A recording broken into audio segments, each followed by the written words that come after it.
अस्सलाम वालेकुम व रहमतुल्लाहि व बरकातुहू। उत्तर प्रदेश के मजलिस इत्तेहादुल मुस्लिमीन के सदर मोहतरम जनाब शौकत अली साहब, फिरोजाबाद के ज़िला सदर मोहतरम जनाब मेराज फिरदौसी साहब, फिरोजाबाद के इंचार्ज मेरे छोटे भाई जनाब एहतशाम अली बाबर साहब, शहर सदर इसरार साहब, जनरल सेक्रेटरी शहजाद साहब, शादानी साहब, मेहरान साहब, मोहतरम जनाब आसिफ इकबाल साहब, हमारे जनाब सद्दाम हुसैन साहब, आफ्ताब अंजुम साहब, एडवोकेट सगीर आलम साहब, डॉक्टर मेहताब चौहान साहब, फरहान जुबेरी साहब, नेमान नदवी साहब, इमरान बॉबी साहब, हमारे छोटे भाई पवन राव अम्बेडकर साहब, नौफल रोमानी साहब, जनाब डॉक्टर दिलशाद अहमद, अब्दुल हमीद के कौमी सदर और मोहसिन हाज़रीन इकराम, शह नशीन बदश्री फरमा, मेरे मजलिस रुफ़ा, आप तमाम का बेहद शुक्रिया कि आपने अपना कीमती वक्त निकाल कर आज के जलसे में शिरकत की और अल्हम्दुलिल्लाह आपकी मौजूदगी इस बात का पैगाम देती है कि इंशाअल्लाह ताला फिरोजाबाद में मजलिस इत्तेहादुल मुस्लिमीन ने आपके दिलों में एक जगह बना ली है और जो मोहब्बत का मुज़ाहरा आज आप यहाँ पर अपनी मौजूदगी से कर रहे हैं वो यकीनन एक बेहतरीन पैगाम दे रहा है कि फिरोजाबाद में आप मुत्तहिद हैं और इंशाअल्लाह ताला इसी इत्तेहाद की ताकत और क़ुव्वत के बलबूते पर आने वाले विधानसभा के चुनाव में मजलिस इत्तेहादुल मुस्लिमीन को आप अपनी दुआओं से और अपने वोट से कामयाबी से हमकिनार करेंगे। मैं शुरुआत में आप तमाम का शुक्रिया भी अदा करना चाहता हूँ कि मेयर के इंतखाबात में 50,000 से ज़ायद वोट आपने मजलिस इत्तेहादुल मुस्लिमीन के हक़ में इस्तेमाल किए। मैं आपका अपने दिल की गहराइयों से, अपनी जमात की तरफ से, अपनी जानिब से आपका बेहद शुक्रिया अदा करता हूँ। जो अहम बात मैं आपसे करने आया हूँ वो ये है कि फिरोजाबाद में इंशाअल्लाह ताला मजलिस इत्तेहादुल मुस्लिमीन अपने उम्मीदवार को आने वाले असेंबली और विधानसभा के चुनाव में खड़ा करेगी। मेरी आपसे अदबन गुजारिश है कि आप मजलिस के उम्मीदवार की कामयाबी के लिए अपनी दुआओं से, अपनी इत्तेहाद की ताकत से यहाँ से मजलिस के उम्मीदवार को कामयाब करें। मैं जानता हूँ कि फिरोजाबाद में बहुत मसाइल हैं, बहुत से प्रॉब्लम्स हैं और इन मसाइल के हल के लिए बेहद ज़रूरी है कि आप यहाँ से अपने वोट से अपने उम्मीदवार को भी कामयाब करें। उत्तर प्रदेश में आप अपनी क़ियादत को, अपनी लीडरशिप को बनाएं। आप उत्तर प्रदेश में अपने हिस्से की हिस्सेदारी को हासिल करें और यही मजलिस इत्तेहादुल मुस्लिमीन का पैगाम है कि उत्तर प्रदेश में जहाँ पर हर समाज के पास उनकी एक लीडरशिप है, उनका नेता है, उनकी एक सियासी पहचान और ताकत है। अगर आज उत्तर प्रदेश में किसी बिरादरी का या किसी के पास अगर कोई नेता नहीं है तो उत्तर प्रदेश के 19% मुसलमानों के पास उनकी कोई सियासी ताकत भी नहीं है। ये लड़ाई मजलिस की मेरे अजीज दोस्तों और बुजुर्गों हिस्सेदारी की लड़ाई है और याद रखिए हिस्सा सिर्फ उसी को मिलता है जो अपने वोट से अपने कैंडिडेट को, अपने प्रत्याशी को, अपने उम्मीदवार को कामयाब करता है। हिस्सा उसी वक्त मिलेगा जब आप अपने वोट की ताकत से इन तमाम दीगर सियासी जमातों को ये बता देंगे कि जिस तरह दलित तबके ने, जिस तरह यादव तबके ने, जिस तरह बाघेलों ने, जिस तरह दीगर समाज के बरादरियों ने अपना वोट इस्तेमाल करके अपनी बरादरी के लोग को, उनके नेता को कामयाब किया। मैं फिरोजाबाद और उत्तर प्रदेश आने का मकसद मेरा एक ही है कि यहाँ पर मुस्लिम अक़लियत की एक सियासी क़ियादत बने, और इसके लिए आपसे मैं गुजारिश करने आया हूँ।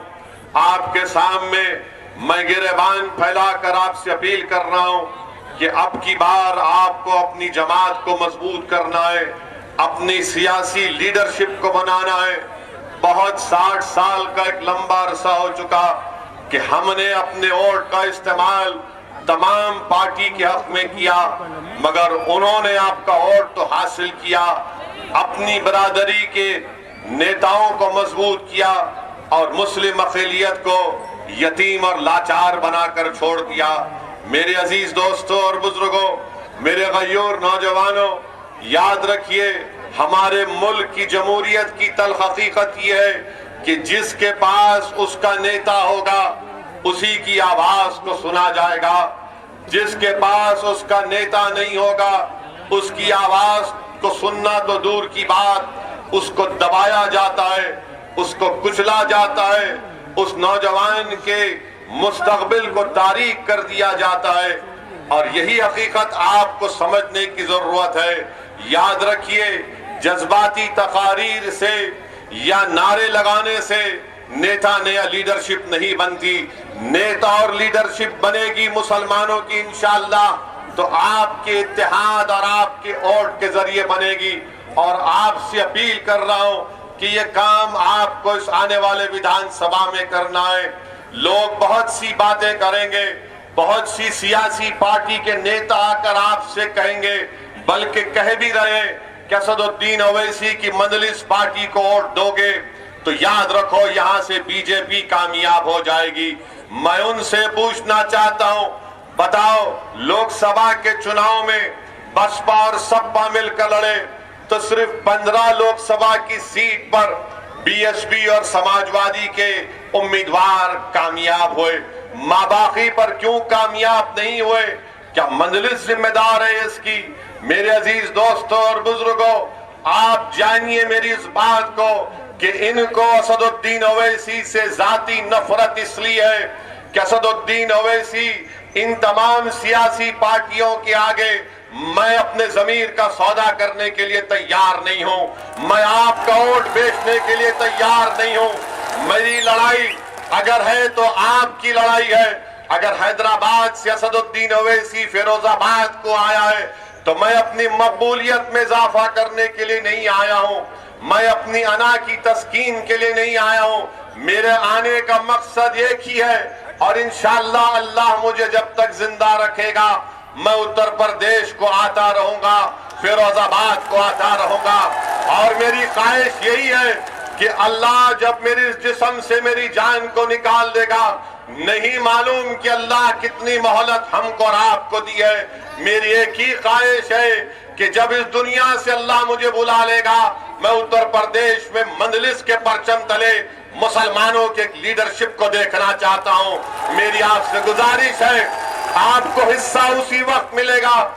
याद रखो, रोज रोज अगर आप ये बैठकर सोचते होंगे कि मुझसे नाइंसाफी कैसे खत्म होगी, मेरे बच्चे के स्कूल का इंतजाम कैसे होगा, फिरोजाबाद में मेरे गली कूचों में साफ पीने का पानी कब आएगा, अगर आपको शिकायत है कि फिरोजाबाद में बिजली नहीं आती और जिसकी बिना पर आपको अपनी चूड़ियां बनाने में, गिलास की फैक्ट्री चलाने में मुश्किल होती है, तो मेरी आपसे ही गुजारिश है कि आज आपके सामने एक मुतबादिल है, एक विकल्प है मंजलिस के रूप में, आप इसको मजबूत करिए।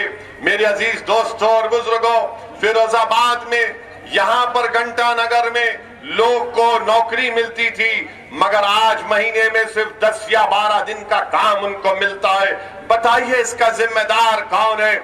इसका जिम्मेदार भारतीय जनता पार्टी है कि घंटा नगर में भी आज नौजवानों को रोजगार नहीं मिलता। आज आप देखते हैं कि फिरोजाबाद में, रुक जाइए, कोई किसी मत करिए, रुक जाइए, आप रुक जाइए। फिरोजाबाद में अगस्त सितंबर में बुखार आया तो मीडिया ने लिखा है कि 45 से लेकर 200 के दरमियान में मासूम बच्चों की मौत हो गई। इसका जिम्मेदार कौन है? इसका जिम्मेदार बीजेपी की सरकार है। आप बताइए कि टाइफाइड हो जाता है, मलेरिया हो जाता है, क्या क्या हो जाता है। पेड़ के नीचे बच्चों को लिटाकर वहां पर उनको ड्रिप दिया जा रहा था। उत्तर प्रदेश में बीजेपी की सरकार है। अब आप जाकर अगर बाबा से कहेंगे, मुख्यमंत्री से, कि अगर सितंबर में 45 और 200 के दरमियान में बच्चों की मौत हुई तो बाबा बोलेंगे नाम फिरोजाबाद है इसलिए बुखार आ गया। बाबा के दिमाग पर ये नाम को हटाने का बुखार है। मुख्यमंत्री के दिमाग में ये नहीं आता कि बच्चे क्यों मर रहे हैं। बच्चे इसलिए मर रहे हैं क्योंकि बीजेपी की सरकार ने फिरोजाबाद में सिर्फ 17 पब्लिक हेल्थ सेंटर्स कायम किए। डॉक्टर का इंतजाम नहीं है, दवाएं नहीं है, कुछ नहीं है, मगर बाबा कहेंगे कि नाम बदल दो फिरोजाबाद का, बुखार नहीं आएगा, बच्चे नहीं मरेंगे। नाम बदलने से कुछ नहीं होता, काम करना पड़ेगा। मगर जहां कहीं भी नाम फिरोजाबाद होगा, नाम बदल दो, नहीं सुने ठोक दो, नहीं सुने जेल में डाल दो। ये इनकी पॉलिसी रही है। बीजेपी की सरकार पिछले 5 साल में उत्तर प्रदेश में कोई काम नहीं किया, कोई काम नहीं किया। मेरे अजीज दोस्तों और बुजुर्गों, नरेंद्र मोदी की दिल्ली में नीति आयोग ये कहती है कि फिरोजाबाद में 32% गरीब लोग रहते हैं। 32% गरीब लोग फिरोजाबाद में रहते हैं। बताओ आपने क्या किया? आप कहते हैं कि हमने नौकरियां दी। झूठ कहती है बीजेपी की सरकार, योगी की सरकार झूठ कहती है। डेटा बताता है कि 20 और 24 साल के बच्चों में बेरोजगारी में डबल इजाफा हो चुका है। 26 और 29 साल के नौजवान बच्चों में बेरोजगारी का इजाफा हो चुका है। नरेंद्र मोदी के पास इसका कोई जवाब नहीं है। नरेंद्र मोदी सिर्फ एक दिन में 4-4, 5-5 मरतबा अपने कपड़े पहनकर फोटो खिंचवाते हैं और समझते हैं कि पूरा मसला हल हो चुका है, पूरा मसला हल हो चुका है। आप बताइए, कीमतों में इजाफा हुआ नहीं हुआ? क्या जो कीमतों में इजाफा हुआ आपको उससे तकलीफ नहीं हो रही है? आप चूड़ियों का गिलास का काम करते, अब गैस पर काम हो रहा है। गैस की कीमतें बढ़ी नहीं बढ़ी? क्या एलपीजी गैस के सिलेंडर की कीमतें बढ़ी नहीं बढ़ी? अब ये सब हम बताएंगे तो बाबा बोलेंगे नहीं, ओवैसी भड़काऊ भाषण दे रहा है। यानी गैस का सिलेंडर 1400-1500 रुपए 14 किलो का, इसकी बात नहीं करेंगे। कितनों को नौकरियां दी बताओ तुमने फिरोजाबाद में? कितनों को नौकरी मिली? हाथ उठाओ। अब जब हम ये सवालात करते हैं तो योगी और मोदी बोलते कि ये भड़काऊ भाषण देता है। गिलास के लिए क्या किया आपने? आप चूड़ियां बनाते हैं, लोग सारी दुनिया में फिरोजाबाद की बनाई हुई चूड़ियां पहनते हैं। शादी होती है तो फिरोजाबाद की चूड़ियां दुल्हन पहनकर अपने घर से निकलती है। मगर इसी फिरोजाबाद में चूड़ी बनाने वालों के घरों को राख का खडेर बनाकर रख दिया गया, उनकी सेहतों को बर्बाद करके रख दिया गया। जो दूसरों के घरों में खुशी ला रहे हैं, उनका घर आज गम में डूबा हुआ है, क्योंकि उनको बीमारियां उनका मुकद्दर बन चुकी हैं। मेरे अजीज दोस्तों और बुजुर्गों, इन्हीं बातों को समझाने के लिए मैं आपके दरमियान में आया हूं और आपसे अपील करने आया हूं कि आप मुत्तहिदा अपने वोट का इस्तेमाल करिए। और मैं आपको यह भी बताने आया हूं कि मैं एक मुसलमान हूं, मैं एक मुसलमान हूं अल्हम्दुलिल्लाह। और मेरा अकीदा यह है कि अल्लाह मुसलमानों का भी खुदा है, अल्लाह हिंदुओं का भी खुदा है। जो मुसलमान नहीं, अल्लाह सब इंसानियत का खुदा है। अल्लाह रब्बुल आलमीन है, रब्बुल मुस्लिमीन नहीं है। मानते ना इस बात को? आप मानते ना? और मेरा मानना यह है कि अल्लाह इंसाफ करने वाला है, अल्लाह इंसाफ करने वाला है ना। हमारा मानना यह है कि अल्लाह सुब्हानहू व तआला इंसाफ करेगा अल्लाह सुब्हानहू तआला दुनिया में भी इंसाफ करेंगे और अल्लाह जब हशर का मैदान खड़ा होगा तो अगर कोई राय बराबर नेकी करेगा तो अल्लाह उसका सिला देगा, कोई राय बराबर गुनाह करेगा तो उसका अल्लाह के पास उसको जवाब देना है। ये मेरा अकीदा है। अब आप बोलेंगे संविधान में ये कहां से है? बीजेपी के लोग बोलते संविधान में कहां से आया? संविधान में जिसको बाबा साहिब अम्बेडकर ने बनाया उसका प्रियम्बल में लिखा हुआ है liberty of thought and religion, यानी आजादी। मुझे अपने मजहब पर उसकी अकीदे पर चलने का इख्तियार दिया गया है। तो जब हम ये बात करते हैं तो बोलते हैं देखो ओवैसी भड़काऊ भाषण दिया। मैं नरेंद्र मोदी से पूछना चाहता हूं, आप देश के प्रधानमंत्री हैं, अरे कानपुर की 45 मिनट की मेरी तकरीर आपको सिर्फ 45 सेकंड दिखे उसमें, और वो भी झूठ। मोदी और योगी को असदुद्दीन ओवैसी को दिखाना पड़ रहा है झूठ के लिए।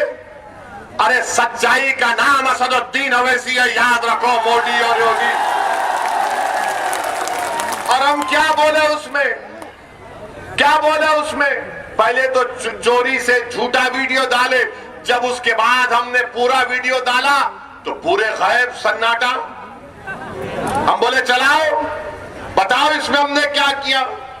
हमारा अकीदा ये, मेरा फेथ ये है कि हमने कुरान करीम में पढ़ा, हमने बुजुर्गों और नेक बंदों के पैरों के पास उलमाओं की सोबत में बैठकर सुना। क्या सुना हमने? कि फिरौन था ना फिरौन, फिरौन हार गया ना मूसा के सामने, हारा ना फिरौन। तो हम क्या बोलते कि फिरौन की हार हक की जीत है ना? फिरौन की हार हक की जीत है। नमरूद हजरत इब्राहिम के आगे खत्म हो गया, तो हम क्या बोलते? सच्चाई की कामयाबी है, नहीं है। हम नहीं कहते कि नमरूद की नाकामी सच्चाई की कामयाबी है। क्या हम ये नहीं बोलते कि करबला में इमाम हुसैन ने अपनी गर्दन कटाई मगर यजीद हार गया? क्या हम नहीं कहते ये बात को? अब जब मेरा अकीदा ये है, आपके पेट में दर्द क्यों हो रहा है? ये कह रहे हैं कि ओवैसी को नहीं कहना चाहिए था, ओवैसी को यह कहना चाहिए था कि फिरौन जीत गया, नमरूद जीत गया, खुदा ना खास्ता यजीद जीत गया। अरे दुनिया जब तक कायम अल्लाह रखेगा, हमेशा वक्त का फिरौन हारेगा, वक्त का नमरूद हारेगा, वक्त का यजीद हारेगा। अब मीडिया वाले सोच रहे होंगे अब कैसा पकड़े उसको, कैसा पकड़े इसको? नहीं पकड़ सकते। मेरा अकीदा है, आप मूसा को मत मानो, आप फिरौन को मानो तो आप फिरौनी, आप इब्राहिम को मत मानो तो आप नमरूदी, आप हुसैन को नहीं मानो तो आप यजीदी। ये जमहूरियत की खूबसूरती है। मैं तो ये नहीं कह रहा हूं कि मैं ही सच हूं, मैं ये कह रहा हूं कि मेरा मानना ये है। इसीलिए हम कहते हैं कि जो जालिम है उसका खातिमा होगा। हो सकता है कि मेरी जिंदगी में ना हो, मेरे बच्चों की जिंदगी में हो जाएगा। अच्छा, आपको मालूम नमरूद को कैसे उसका खातिमा हुआ? नमरूद का खातिमा कैसे हुआ मालूम आपको? नमरूद का खातिमा ऐसे हुआ कि अल्लाह ने उसके दिमाग में एक लंगड़े मच्छर को डाल दिया था। लंगड़ा मच्छर नमरूद की दिमाग में चला गया। अब उस नमरूद के पास वक्त का बादशाह था। उसके पास जो कोई मिलने आता तो उससे कहा जाता, बादशाह सलामत से मिलने से पहले उसके सर पर एक थप्पड़ मारना पड़ेगा तुमको, क्योंकि उसका मच्छर जो दिमाग में अल्लाह ने डाल दिया था उससे उसको राहत मिलती थी। ये हमारा अकीदा है। आप ये कह रहे ये क्यों बोले? ये नहीं बोलना चाहिए। अरे तुम होते कौन हो? क्या मैं तुम्हारी जबान में बोलूं? क्या तुम्हारी जबान मेरे मुंह में है? क्या तुम्हारी सोच मेरी दिमाग में नहीं? हमारे मुंह में हमारी जबान है, तुम्हारी जबान नहीं है। हमारे मुंह से जो बात निकलेगी वही सदाकत है, वही सदाकत है। अरे इख्तिदार पर बैठकर बड़ी बड़ी बातें करते हैं कि असदुद्दीन ओवैसी को ये नहीं बोलना चाहिए था, वो नहीं बोलना चाहिए था। अरे मैं क्या तुमसे पूछ रहा हूं? मैं बोलूंगा अपनी बात को, आपको पसंद नहीं है कान में रुई लगाकर बैठ जाओ, मगर सच्चाई यही है, सच्चाई को बयान करना जरूरी है। और अब तो हद ये हो गई कि हम अपने मरने वालों का भी जिक्र नहीं करेंगे, हम अपने मरने वालों का भी जिक्र नहीं करेंगे, हम जुल्म का जिक्र नहीं करेंगे, हम मजलूम का जिक्र नहीं करेंगे, हम मरने वालों का जिक्र नहीं करेंगे, जिंदों को दबाया जा रहा है उनके दबाने का जिक्र नहीं करेंगे। बीजेपी और ये तमाम सेकुलर जहन रखने वाली पार्टियां ये चाहती हैं कि असदुद्दीन ओवैसी जालिम का साथ दे। याद रखो, अल्लाह जब तक जिंदा रखेगा असदुद्दीन ओवैसी और मजलिस का एक एक रुकन जालिम का नहीं मजलूम का साथ देंगे। जब तक अल्लाह हमको जिंदा रखेगा हम कातिल का नहीं मकतूल के इंसाफ के लिए लड़ते रहेंगे। हम कातिलों का साथ नहीं देंगे, मकतूलों का साथ देंगे। हम ताकतवरों का साथ नहीं, कमजोरों का साथ देंगे। और हमारी आंखों में जो सबसे कमजोर है वो हमारी नाकों में सबसे ताकतवर है। अगर जुल्म मुसलमान किसी हिंदू पर करेगा हम उस हिंदू का साथ देंगे, मजहब को बीच में आने नहीं देंगे, जुल्म को देखेंगे, जालिम को पहचानेंगे। ये बात इनको जब समझ में नहीं आती, ये समझते हैं कि हम आके बाजा बजा दें इनका, मोदी का, योगी का, अखिलेश का, कांग्रेस का। अरे तुम्हारा बाजा नहीं बजाएंगे। अब हम बात करेंगे हिस्सेदारी की। कानपुर की तकरीर पर बड़ा उछाला, क्या किया, क्या कहा मैंने? एक 80 साल के बूढ़े को उसकी दाढ़ी को लोचा गया और उसके जिस्म पर पेशाब कर दिया गया। मैं ना जिक्र करूं इसका, नहीं बोलो इसकी बात, बोलो आप फैसला करो। मैं वोट हासिल करने के लिए नहीं कह रहा हूं। 80 साल का बूढ़ा अगर हिंदू भी होता तो वैसी लड़ता, उसके लिए लड़ता रहेगा। मगर आप बात ही नहीं करते, आप बोलते ही नहीं। अब तो ऐसा बना दिया जा रहा है कि हम अपने जुल्म का, अपने कमजोरों का भी जिक्र ना करें। मेरे अजीज दोस्तों और बुजुर्गों, यहां पर मैं आप तमाम के दरमियान में खड़े होकर अल्लाह से दुआ करता हूं। अब हम दुआ भी कर रहे हैं तो इनको पसंद नहीं आ रहा बीजेपी के लोगों को। कैसे दुआ कर रहा है ये? दुआ करना है, आप आमीन बोलो मत बोलो, अल्लाह सुनने वाला है। मैं अल्लाह से दुआ करता हूं कि CAA NRC का जो एहतजाज यहां पर आपने किया, आप तमाम लोग काबिल मुबारकबाद है, मैं आपको सलाम करता हूं। अल्लाह आपकी इन तमाम कुर्बानियों को अल्लाह कबूल करे। आपने बड़े मसाइब और मुश्किलात में उस एहतजाज को किया, अल्लाह आपकी एक एक कुर्बानी को अल्लाह कबूल करे और अल्लाह आप तमाम के दर्जात में बुलंदियां अता फरमाए। अल्लाह सुब्हानहू व तआला, आपने हक का साथ दिया था, अल्लाह हक को गालिब करेगा। इसलिए कि कुरान में अल्लाह ने फरमाया, कुल जाओ लक व साकुल बातिल इन्नल बातिला काना सऊका, हक आया बातिल पर गालिब होकर रहेगा। ये मेरा अकीदा है, आप मत मानो। मेरा फेथ है liberty of thought and religion, Bharat के संविधान का हिस्सा है। आपको नहीं मानना, मत मानो। मैं अल्लाह से दुआ करता हूं कि यहां पर जो पुलिस की फायरिंग में मोहम्मद शफीक जो 40 साल के थे उनको शहीद कर दिया गया, उनकी जान ले गई। अरमान 24 साल का बच्चा, मुखीम 20 साल का, रशीद 27 साल का जो अपाहिज था, सीधा हाथ काम नहीं करता था, मोहम्मद अबरार 26 साल का, मोहम्मद हारून 36 साल का, नबी जान 22 साल का। मेरी अल्लाह से दुआ है कि अल्लाह सुब्हानहू व तआला हशर के मैदान में अल्लाह उनको उसी कपड़ों से उठाएगा। तुम देखना, हम गवाह रहेंगे इंशाअल्लाह। और तुम इनको मुर्दा मत समझो, ये जिंदा है, क्योंकि कुरान में अल्लाह ने फरमाया कि शहीदों को मुर्दा मत को अल्लाह उनको ग़िज़ा देता है। मेरी अल्लाह से दुआ है अगर आप इन मक़तूलीन, इन जो जिन हजरात को शहीद कर दिया गया CAA-NRC के एहतजाज में, अगर आप उनके माँ बाप को जानते हैं, उनके दोस्त को, उनको भाई को जानते हैं, तो मेरा पैगाम पहुंचाना, उनसे कहना है कि मैं तुम्हारा बेटा नहीं हूं, मगर मैं तुम्हारे गम को अपने सीने में महसूस करता हूं। मैं तुम्हारा भाई नहीं हूं, मगर मैं तुम्हारे गम को महसूस करता हूं।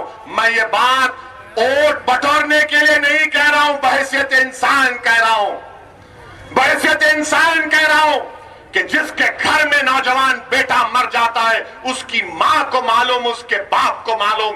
जो मां 9 महीने तक अपनी औलाद को अपने पेट में पालती है, उस पे क्या गुजर रही होगी अल्लाह ही जानता हो, घर वाले जानते।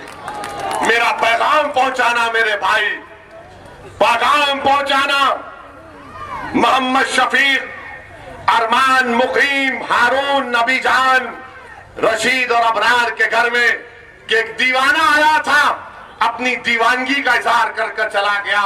आज दीवानगी की जरूरत है, याद रखो। अक्लमंद को कभी मंजिल नहीं मिलती, अक्लमंद को कभी मंजिल नहीं मिलती, जुनूनी को, दीवाने को मंजिल मिलती है। क्योंकि जब तुम अकल से पूछोगे फिरोजाबाद में मजलिस जीतेगी क्या, तो अकल बोलेगी वोट डिवाइड हो जाएंगे। जब तुम दिल से पूछोगे तो दिल बोलेगा प्यारे कूद जा, आग का दरिया डूब के निकलेंगे इंशाअल्लाह ताला। अकल और दिल दोनों में हमेशा झगड़ा होता है। और ये तमाम सेकुलर पार्टियां और बीजेपी ये हमारे दिमाग से खेलते, ऐसा हो जाएगा, वो हो जाएगा। अरे क्या क्या नहीं हो गया अब तक, अब क्या करना बाकी है बताओ आप मेरे भाई। क्या यह बात गलत नहीं है कि एक 32 साल अहमद नबी, जिसको CAA के प्रोटेस्ट में गिरफ्तार किया गया था, अहमद नबी को भी मेरा सलाम। अहमद नबी कैंसर का पेशेंट था, यहां की पुलिस ने गिरफ्तार किया, उसको कीमियोथेरेपी ले जाने की इजाजत नहीं दी। अब आप बोलेंगे कहां से कह रहे हैं, मीडिया की रिपोर्ट है, मुझ पर केस बुक करना करो, मैं तो आपका समधी बनने या दामाद बनने तैयार हूं, मुझे उसकी परवाह नहीं है, सच्चाई को बयान कर रहा हूं। और फिर उनका भाई का फिरोजाबाद के जेलर लाल प्रताप सिंह ने मीडिया से कहा कि योगी सरकार ने अहमद नबी की कीमियोथेरेपी के लिए पुलिस कस्टडी नहीं दी। जेलर साहब कह रहे हैं उन पे भी केस बुक करेंगे क्या आप? और फिर टाइम्स ऑफ इंडिया जनवरी 1, 2020 का टाइम्स ऑफ इंडिया ने लिखा कि वीडियो है जिसमें पुलिस की मौजूदगी में पत्थर बरसाए जा रहे थे। योगी बोलेंगे नहीं पत्थर नहीं, फूल बरसा रहे थे। ये सब है, इसका जिक्र क्यों कर रहे हो? ऐसी करूंगा जिक्र, क्योंकि दुनिया में जब तक नाइंसाफी का जिक्र नहीं होगा, इंसाफ नहीं होगा। याद रखो, नाइंसाफी का जिक्र करना जरूरी है इंसाफ को मजबूत बनाने के लिए। मजलूम का जिक्र इसलिए जरूरी है कि जालिम के जुल्म को रोकने के लिए और बच्चों के मुस्तकबिल को अच्छा बनाने के लिए। मेरे अजीज दोस्तों और बुजुर्गों, फिर आप ये भी देखते हैं, कि आपके फिरोजाबाद में एक भी गवर्नमेंट की यूनिवर्सिटी नहीं है, एक भी गवर्नमेंट की यूनिवर्सिटी नहीं है। क्या किए बाबा आप, क्या किए समाजवादी की सरकार ने? मेरे अजीज दोस्तों और बुजुर्गों, आपके सामने ये भी बताने आया हूं कि उत्तराखंड में हमारे मीडिया के लोग, जरा कैमरा कर लो मुझ पर, मसाला दे रहा हूं आपको शाम के 6 बजे के लिए, हमारा निकाह करना 7 बजे। माशाल्लाह हफ्ते में 2 बार हमारा अख्त होता है टीवी के ऊपर, निकाह होता है हमारा। दूल्हा बोला ये